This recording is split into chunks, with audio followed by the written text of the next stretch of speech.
Hello, my name is Ella Ray, and today I'm going to be reading What's the Matter with the Three Little Pigs by Thomas Kingsley Troop, illustrated by Dominique Tenjo.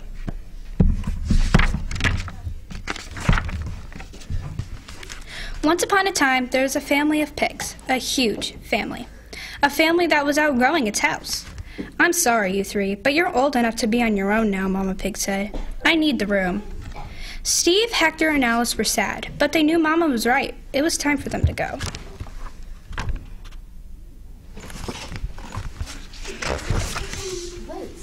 Steve packed his teddy bear. Alice grabbed a few books. Hector filled a suitcase with mud. Alice shook her head at her little brother. "What's the matter?" Hector asked. "Mud is magic." "No, mud is matter," Alice said. "It's basic physics." "Huh?" Hector said. No pig knew more about science than Alice. She loved reading about how things worked. "Matter is the stuff that's all around us," she explained. "Everything in the world is matter. You, me, mud, this house, that wolf on TV." A wolf had popped up on the TV screen. The reporter had said the police were looking for him. BB Wolf had scared a little girl in a Red Riding Hood. He was dangerous and still on the loose.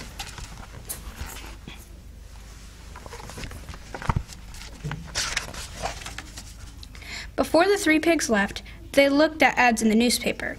"We each need to find a house that will keep us safe from that wolf," Steve said. "Something solid." "Solid?" Hector said. "What does that mean?" "Well, Hector," Alice said, "there are three basic states of matter." She pointed to the tree in the yard. "That tree is a solid form of matter.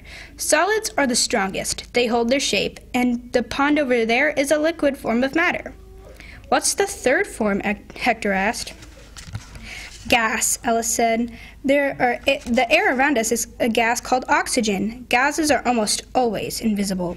Hector giggled over the word gas and looked at the house ads again. He circled his favorite. Steve and Alice circled their favorites too. After hugging Mama, the three pigs headed out into the world.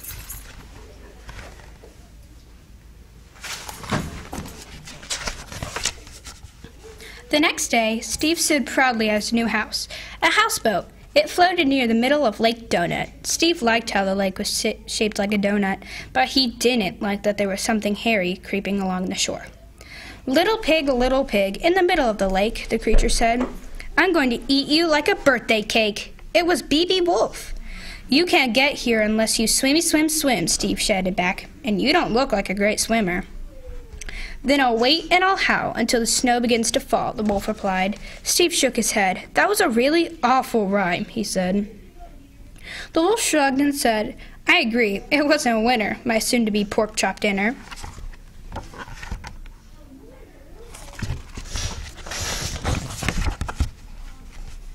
The snow fell hard, really hard. It was one of the biggest, coldest snowstorms ever. Steve watched as the water in the lake Donut changed. "Oh, now I'm oinked," Steve said. "I forgot that matter can change states." "I'm going to eat you with butter and rice," the wolf called, "as soon as the lake water turns to ice." Steve grunted in horror as the water froze. The liquid had become a solid. BB Wolf started skating across the frozen lake. "I've got to get out of here," Steve said. Little pig, where are you going?" BB Wolf called. "You won't get far now that it's snowing." "Your rhyme stinks," Steve shouted, scrambling off into the night to find Hector.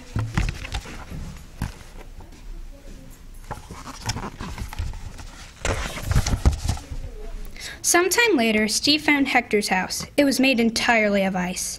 Steve knocked hard on the front door until Hector opened it. "Hi, Steve," Hector said. "No time for that, bro," Steve said, pushing aside his brother. "That wolf is hot on my curly tail."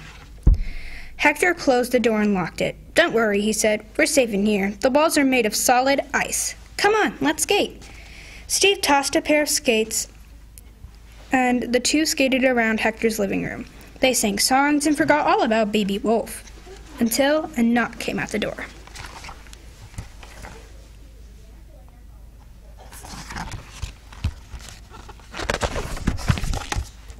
Hector looked through the peephole. "Oh, mud. It's that wolf guy," he said.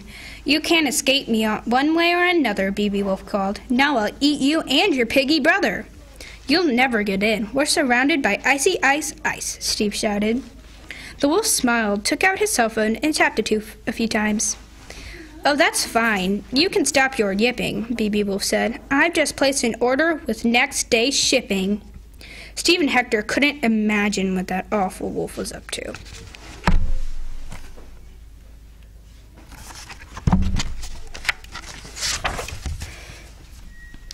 Very early the next morning, a delivery truck arrived. And what did BB Wolf get? A flamethrower. He squeezed the trigger, fire shot out. Little pigs, I don't mean to boast," he began, "but this is sure to be the best ever pig roast." Steve and Hector watched as the walls of Hector's house turned from a solid to a liquid. "The fire is changing the state of matter," Steve shouted. "Your ice house is turning into water."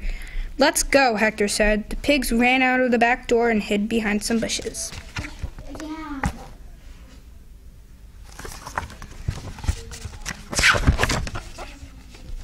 The wind blew hard and cold. It nipped at Steve and Hector as they watched BB Wolf melt the house to the ground. The wolf sniffed the air. He chuckled. "The ice house is melted," he said. "No dinner was inside. But I can smell your near pigs. You cannot hide." BB Wolf started creeping toward the bushes. He crept closer and closer.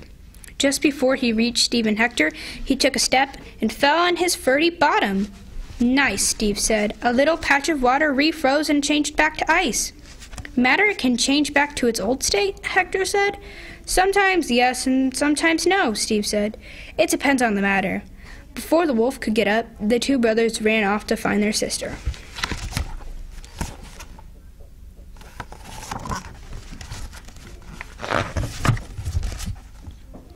Alice's cabin was made of stone, with long posts out front. The brothers pounded on the heavy door. "Hey guys," Alice said, "come in. I'm about to make some tea." Steve and Hector hurried inside and told Alice their stories. "He won't get in here," Alice said. "This place is made of solid stone, and the wood won't melt like ice." The teapot blew its whistle. Little puffs of steam escaped through the spout. Hector pointed at the stove. "Your water's whistling," he said. "Matter is changing," Alice said. "The water inside the teapot changes to gas, or evaporates, when it's heated. Some of it escapes through the hole. That's what makes the whistle blow." Steve peered out the window. "We might need to make an escape, too," he said. BB Wolf was back.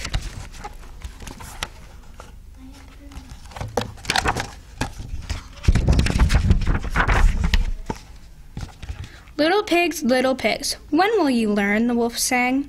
"Ice can melt and wood can burn." The wolf shot fire from his flamethrower, and the wood of Alice's cabin started to burn. "Don't worry, boys," Alice said. "The state of wood is changing, but fire cannot burn stone." Steve opened the window and yelled, "Nice try, dog breath. We're all safe in here from your teethy teeth."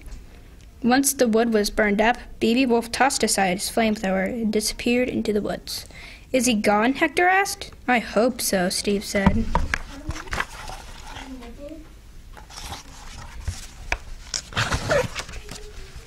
Suddenly, a rumble shook the house. Out of the woods rolled a giant crane with a wrecking ball. BB Wolf sat in the driver's seat. "I'm going to make these quiet woods louder as I knock down your little piggy house to powder," he shouted. The wolf wriggled the crane controls. The big arm swung back then forth. The wrecking ball smashed into the side of Alice's cabin with a boom. "Oh no," Alice cried. "I thought this house was solid," Hector said. "It is," Steve said. "The wolf's not changing the state of Alice's house. He's changing the shape." "The rock pieces are still solids," Alice said, "but they won't keep us safe anymore." So the three pigs ran as fast as they could into the woods.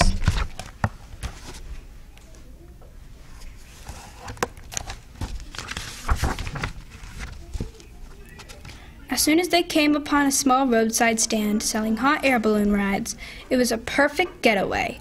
They bought their tickets, hopped in, and quickly rose into the sky. Hector looked at the big balloon above them.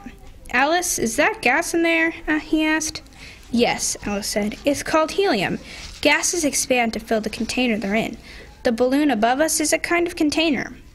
Unlike solids, Steve added, gases don't have their own definite shape.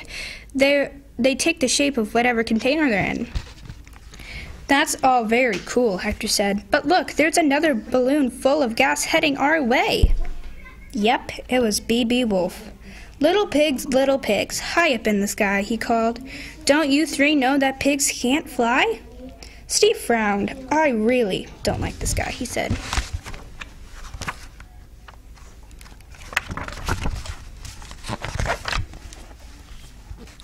We need to be lighter so we can go up higher, Alice said.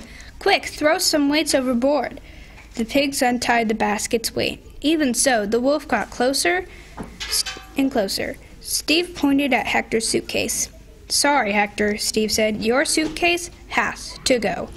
But my mud reminds me of home, Hector said. He opened up his luggage to show his brother, but the squishy mud had turned into a hardened block. The mud changed states, Alice said. It's a solid now. Oh, Hector said. Then never mind. And without warning, Hector tossed the heavy block of dried mud over the side of the basket. The chunk landed on the wolf's balloon. Pop! Hiss! Nice shot, bro, Steve shouted. The pigs watched as the balloon lost its gas. It zipped back and forth across the sky, sending B.B. Wolf and his horrible rhymes far, far away. Where are we going to live now? Hector said. For you, Hector? Someplace with mud, I suppose, Alice said. But that wolf is gone. Does it matter where we go? My name is Ella Ray. Thank you for listening and read Across America.